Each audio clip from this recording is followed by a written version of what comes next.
Alright, this video is entitled Why Chairs Are Ruining Your Life. I'm Dr. Andy James.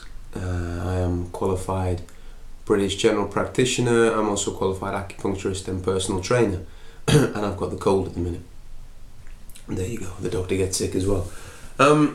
Yes, why chairs make you ill.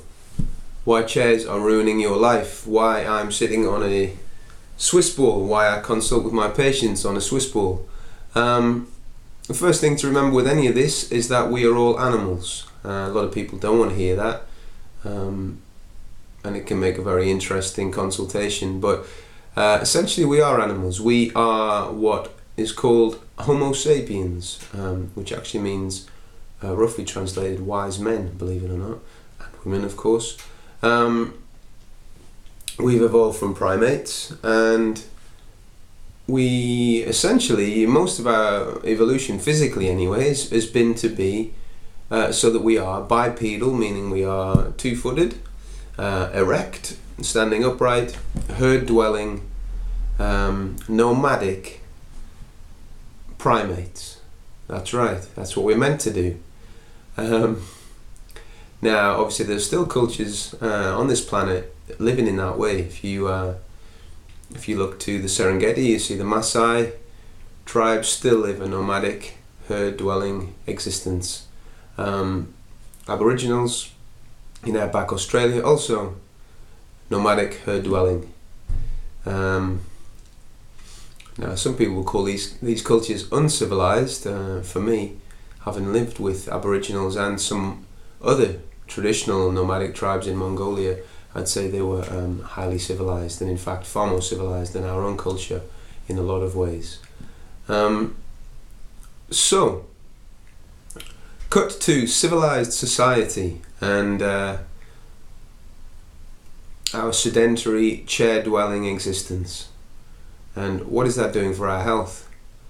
Well, let's have a think about, really we're going to have to go back and look at the history and our evolution to this current point to really appreciate how much civilization has influenced and damaged our health. So there's been three major transitions in the life of Homo sapiens, at least in the last 200 or so years, the last 2 centuries. The first one was the agricultural age, or the agricultural transition. That was when our herd-dwelling forefathers, who would move with the seasons, who would take their sheep and goats and cows and horses and families with their mobile home setups and would move around the land based upon pasture areas, food availability, water, warmth, and protection. So protection from apex predators such as probably saber-toothed tigers, bears, and with that you can imagine, you graze a certain area of land with your animals, and then when the season begins to change, the grass is low, you move to another area and you come back and the grass has regrown. Your animals have deposited manure, and there's new and more diverse ecosystems developing. I mean, this is when we were living in harmony with the land, and a lot of the Aboriginal communities and a lot of the Aboriginal culture still live by these principles, although we're doing our best to try to kill that. So, and in a lot of ways that's very much in keeping with Taoist philosophy, in moving with the seasons, and the give and take in the yin and yang of life. In the agricultural age, what happened? The head of the family decided, you know what, I've got the protection of these rocks here behind me, I've got a wood over there with all the wood I need for fire, all the animals I need to eat, the river's just here, this land's nice and flat, I'm going to put a fence around this, and this is going to be my land. And I'm going to farm this land, I'm going to cultivate the earth. And instead of moving around and picking fruit, vegetables, and harvesting and foraging as we did, the decision was made to go out take seeds from these different environments, come back and plant those seeds and cultivate the earth. And instead of having to move nomadically with the seasons and the changes in weather, we cultivated the earth and stayed in one place. And we used seasonal vegetables and the seasonal growth of different fruit and vegetables to sustain ourselves. Many people could argue, and I would probably argue, that this was probably the beginning of the end in terms of our civilized existence. Because what happened was John, who'd found his good spot in the shade of the cliffs near the wood, with the animals out the back, with a nice flat land and the fish in the river, and was very happy with his family. But Stephen, who was on the other side of the river having a look for his own, he was a bit tired of being a nomad as well, and he was thinking, I might take up some of this farming. I've heard a few people settling down and they seem a bit less tired, and they seem to have food all year round, and they're storing food and they're exchanging seeds. Sounds pretty interesting. Look at that guy over there across the river. He's got a good spot. He's got easy access to meat, wood. He's got protection from attack by the cliffs. He's got water readily available at the bottom of his farm. You know what? I'm going to take his farm. And with that, there was the beginning of one of the core principles of all of human dispute ever since we became sedentary mammals. So there's, obviously when we were nomadic, there was also conflict as well. I'm not saying it was an entirely violence-free time, but as soon as we started depicting and marking out our own territory, this is when conflict took itself to the next level. Ironically, it's when we probably started to begin to call ourselves civilized. So that was the agricultural age. The next significant transition was the industrial age, the industrial revolution. And that was when we went from predominantly agricultural existence, and the head of the family was taken off and headed into the local town, to the local factory.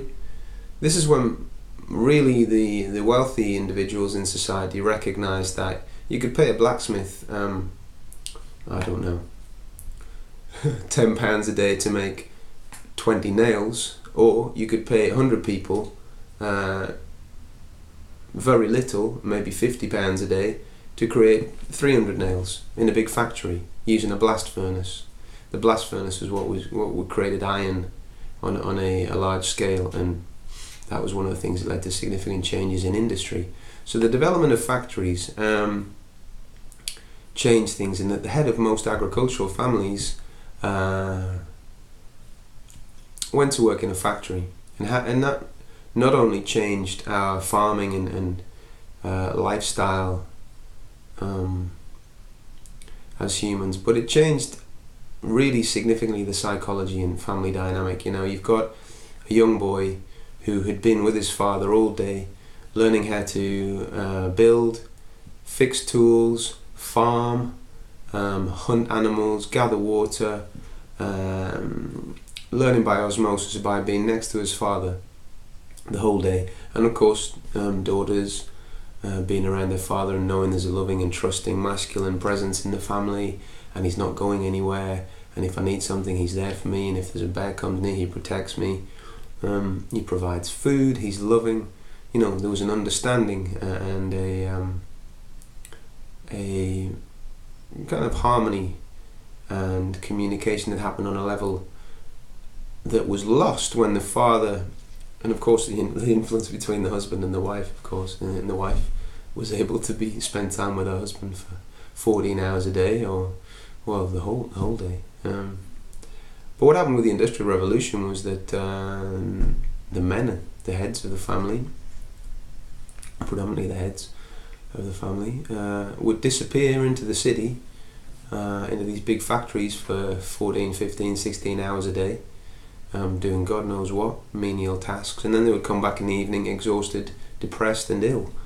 And the children and the wife and the family dynamic changed from one where a cohesive unit trying to work the land for their own gain together, to a huge absence in the family, and this ghost of a man returning in the evening, depressed and broken down, and going and working for someone else for minimal money, and that has had a significant impact on the relationship, particularly between men and women, fathers and sons, daughters and fathers, and the whole masculine and feminine and male and female relating has been influenced by that.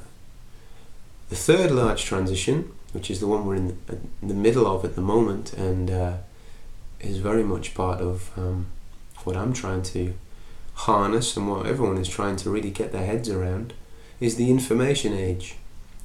The information age.